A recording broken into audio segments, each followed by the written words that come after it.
Excelentíssimo senhor senador Renan Calheiros, presidente do Senado Federal, excelentíssimo senador Eunício Oliveira, líder do PMDB, ministro de Estado do Turismo, o colega de vários mandatos na Câmara dos Deputados, que a Câmara sente a sua ausência, a sua falta lá, Henrique Eduardo Alves. Quero cumprimentar o ministro de Estado, chefe da Secretaria de Comunicação da Presidência da República, o senhor Edinho Silva, e meu colega também de eleição a presidente da República em 1989, ministro hoje da micro e da pequena empresa, Afif Domingo. Cumprimento o vice-presidente institucional e editorial do Grupo Globo, o senhor João Roberto Marinho. Eu quero saudar aqui também o vice-presidente de Relações Institucionais do Grupo Globo, Paulo Toné Camargo, que hoje, com a sua presença quase que diária aqui, eu acredito que, em breve, já estará sabendo representar e conhecendo todo o regimento do Senado Federal e também da Câmara dos Deputados. Eu quero, aqui com alegria enorme, poder ter tido a oportunidade de falar pessoalmente, conhecer pessoalmente Francisco Coco. Tanto conhecemos pela tela e hoje pessoalmente. Laura Cardoso, de tantas novelas por esse Brasil afora. Malu Mader, não só pela sua competência, mas pela sua beleza encantando todo esse país. Eu quero, neste momento, também cumprimentar o presidente do meu partido, Zé Agripino, e ao cumprimentá-lo, cumprimento todos os demais senadores. As senadoras Ana Amélia, que tanto me ensinou também à frente da TV Globo na área rural, e também a senadora Marta Suplicy. Eu quero saudar aqui, peço desculpas aos demais grupos também afiliados da TV Globo, eu quero cumprimentar um jovem que passou a ser uma referência na gestão do grupo Jaime Câmara do meu estado, Cristiano Câmara, que se faz aqui presente com toda a sua diretoria. Saudar os demais membros também de outras afiliadas da TV Globo que estão presentes neste momento, representantes dos mais variados estados e também membros do corpo diplomático. Senhoras e senhores, o ano de 2015 assinala duas importantes datas para a história da comunicação brasileira. Os 90 anos do jornal o Globo, transcorridos em 29 de julho último, e o cinquentenário da Rede Globo de televisão. Iniciou suas transmissões em 26 de abril de 1965, ambas contando com a figura incomparável e inesquecível de Roberto Marinho. Dito isso, senhor presidente, é com grande alegria que recebo a oportunidade de poder saudar hoje, nesta sessão especial do Senado, os 50 anos da TV Globo. É um momento difícil, turbulento da vida nacional, particularmente no que diz respeito às incertezas que têm marcado a economia e a política do país. Ocasiões como esta podem e serão inspiradoras de coragem, a partir do exemplo que observamos na história da Globo. Roberto Marinho revelou-se sempre no transcorrer de sua trajetória como um indivíduo resistente e inovador, qualidades que devemos invocar para enfrentar e vencer grave e complexa crise que humilha o Brasil. Podemos estar combalidos, mas não estamos derrotados. Perseveramos, a despeito das sombras das incertezas, titubeios, corrupções, confiantes na democracia, no triunfo da soberania popular e no poder de superação de nossas lideranças empresariais e políticas.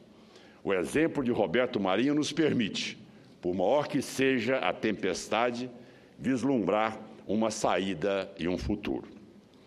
Senhor presidente, a Globo é, na verdade, a prova mais cabal da capacidade de realização dos brasileiros. Em um ramo de negócios complexo, sofisticado, a Rede Globo tornou-se uma das melhores televisões do mundo. É considerada uma das maiores produtoras de telenovelas e mídias de áudio e vídeo do planeta. Mas há ainda mais. A Globo, desde o início de suas atividades, procurou um vetor de nacionalidade, de integração nacional, o que a levou a alcançar a quase totalidade, como disse o nosso presidente, 98% do território brasileiro e de sua população. A Rede Globo é a face mais evidente e importante do Grupo Globo, que ocupa hoje a 17ª posição no ranking as 30 maiores empresas da mídia global 2015. Com uma estrutura de 5 emissoras próprias, cerca de 120 afiliadas, a Globo consta com mais de 12 mil funcionários diretos e milhares de indiretos para produzir 6 horas diárias de jornalismo e 2.400 horas de entretenimento por ano. É como se a TV Globo fizesse 1.200 filmes de longa-metragem todos os anos. Os programas da Rede Globo são assistidos em mais de uma centena de países e o canal internacional da emissora é distribuído por mais de 70 operadoras ao redor do mundo, com participação na audiência de mais de 40% no horário das 7 às 24 horas. A Globo é líder no mercado brasileiro e também na internet, com seus portais de notícias, de esportes e de entretenimento. Senhor presidente, como já se destacou aqui, não é possível falar da Rede Globo de televisão sem lembrar a saudosa figura de Roberto Marinho, seu apaixonado criador. Somente paixão, sonho, trabalho, sensibilidade e inteligência podem explicar essa história de sucesso que hoje continua sob a liderança de seus filhos, Roberto Irineu, Zé Roberto e João Roberto Marinho, que aqui representa a família Marinho. O Brasil havia sido apresentado à televisão em 1950. Logo, Roberto Marinho, homem à frente de seu tempo e visionário, passou a se mostrar atraído pelas perspectivas dessa nova mídia e a sonhar com a instalação de uma emissora de televisão no Rio de Janeiro. Foi o presidente Juscelino Kubitschek que autorizou o funcionamento da TV Globo, Canal 4, na capital fluminense. Quem vê hoje a poderosa rede de televisão não imagina o que foi o começo daquela emissora. Roberto Marinho, com sua crença no alcance e no futuro dessa nova e desafiadora mídia, iria arriscar todo o seu patrimônio para construir a TV Globo. Chegaria mesmo a empenhar sua própria casa no Cosme Velho para obter os recursos necessários à empreitada. Com a entrada definitiva em operação há 50 anos, a TV Globo deu início à sua história de sucesso, intimamente ligada à vida do país na política, na economia, nas artes, nos esportes e nos costumes. O jornalista Roberto Marinho tinha então quase 60 anos de idade naquela época. Eu enfatizo isso porque é uma idade em que grande parte das pessoas já se aposentara ou já se preparava para abrir mão de seus sonhos, de suas aventuras. Mas jamais, meus nobres colegas, um homem da têmpera de Roberto Marinho. A TV Globo, ela desenvolveu-se em um tempo de complexidade política das décadas de 60 e 70. Se tornou sua tarefa ainda mais difícil. Senhor presidente, eu peço a compreensão de Vossa Excelência para poder me alongar um pouco, já que me debrucei um pouco sobre a história da TV Globo. Isso tornou sua tarefa ainda mais difícil. Sofreu pressões e intimidações em sua linha informativa, editorial e opinativa, especialmente após a edição do AI-5, em dezembro de 68. A censura e as ameaças de cassação da concessão constantes e proporcionais à influência da Rede Globo, Roberto Marinho resistiu e defendeu seus profissionais em todas as áreas de atuação, os quais nunca demitiu diante de pressões de governo. Mantinha todos independentemente de ideologias. O democrata Roberto Marinho tinha outra virtude, a de formar as melhores equipes, ou seja, formar a verdadeira escola da televisão nesse país. A elas, liberdade e tranquilidade para poder criar e também trabalhar. Essa certamente terá sido e continua a ser uma das causas do sucesso da Rede Globo de televisão. a reunião dos melhores talentos, com plenas condições de criar sem limites e de darem o seu máximo.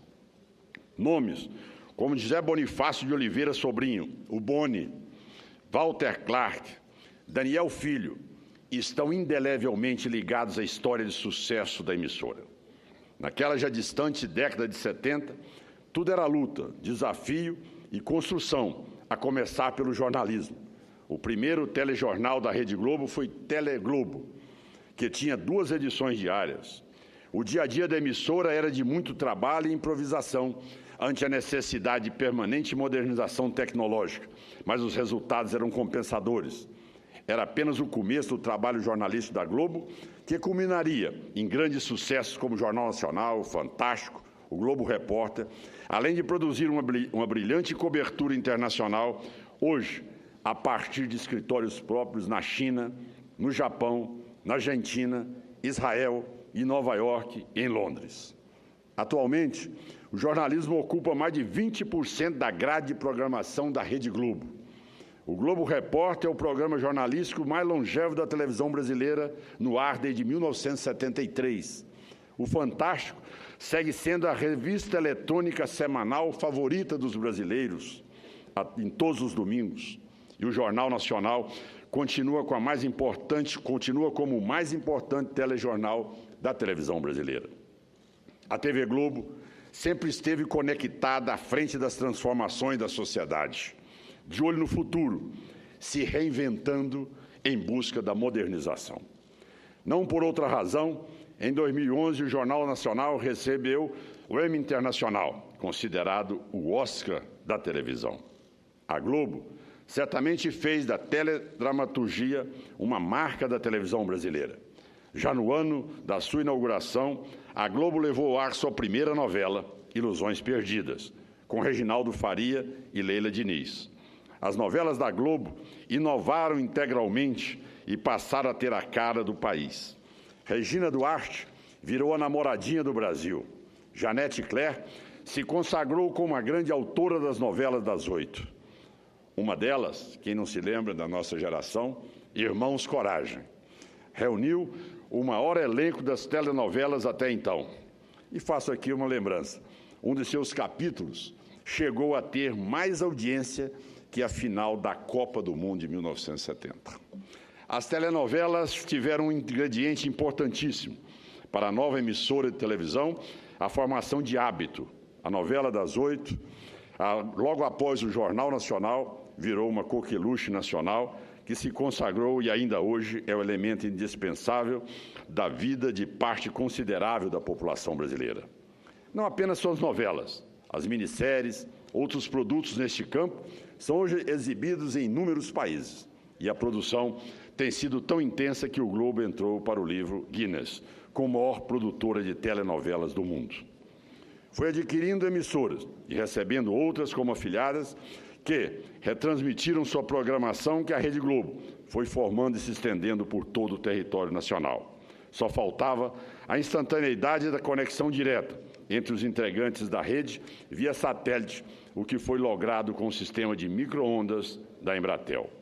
Graças a essa estratégia, o Jornal Nacional estreou em 1º de setembro de 69 o primeiro programa brasileiro transmitido ao vivo para todo o país via satélite. Também a criação da TV Digital Rural, em 2010, que permitiu a transmissão digital da emissora em locais ainda não alcançados pelo sinal terrestre, levando a Globo ao interior do estado, desse Brasil afora. Ainda no que diz respeito à questão rural, como homem do campo que sou, e tenho uma honra enorme como médico e também de representar esse setor no Congresso Nacional, não poderia destacar a importância da TV Globo com seu programa de 35 anos, o Globo Rural. Tal programa é essencial para o agricultor brasileiro ao retratar o universo do campo, as notícias de interesse dos agricultores, trazendo o que existe de mais moderno e das tecnologias para serem implantadas em todos os quadrantes deste país. E é o setor que hoje garante com que o Brasil ainda seja respeitado mundialmente e o setor que mais deu certo durante todos esses anos. E temos que reconhecer a participação também da TV Globo nesse segmento. Doutor Roberto, era também uma pessoa antenada com o social. Em 1977, criou a Fundação Roberto Marinho, entidade sem fins lucrativos, voltado para a educação e o conhecimento e desenvolvimento da cidadania. Para mencionar apenas algumas de suas importantes iniciativas, vale lembrar o telecurso de primeiro e segundo graus. Outra ação social digna, que vem sendo desenvolvida pela Rede Globo há 30 anos, em parceria com a Unicef, é o programa Criança Esperança, que apoia projetos voltados para o desenvolvimento de crianças e adolescentes. Assim, tem sido o trabalho da Globo, neste seu primeiro meio século de vida, um trabalho feito por brasileiros e que representa o Brasil com nitidez e brilho, dada a sua profunda intimidade com a vida do país. A Globo vive, respira e pulsa junto com os brasileiros. Em poucas vezes, tive a honra de privar do convívio do jornalista Roberto Marinho, uma que vim depois saber construir sinal de extrema deferência, se deu nas instalações do jornal O Globo. As demais se deram a partir de 1987, quando fui recebido no seu escritório com imensa e paradisíaca visão do Jardim Botânico, no seu escritório da TV Globo. À época, eu era apenas um líder do setor rural, dedicado à defesa intransigente da liberdade de expressão, da propriedade privada e da terra produtiva. E dele recebi palavras de simpatia, compreensão, estímulo, mas também advertências. Sempre com seu jeito peculiar de bem receber e de sua extraordinária capacidade de, com argúcia, presteza e largo descortínio, ir diretamente ao ponto. Impressionou-me sobremaneira o homem Roberto Marinho pela afabilidade, franqueza e extraordinária visão de mundo, sobretudo como defensor das liberdades, aversão aos totalitarismos e a extrema honradez e dignidade com que sempre se conduziu na direção de suas empresas e no trato com seus servidores, colaboradores e amigos. Para encerrar, quero cumprimentar os irmãos Roberto Irineu, Zé Roberto e João Roberto Marinho pelo trabalho fantástico que, junto com milhares de colaboradores espalhados por todo o Brasil, vem realizando para a continuidade e a expansão do sonho de Dr. Roberto Marinho. Um sonho que virou realidade somente graças à sua inteligência e sensibilidade e à sua hercúlea capacidade de trabalho, o que só engrandece o nosso país. Muito obrigado e cumprimento a TV Globo.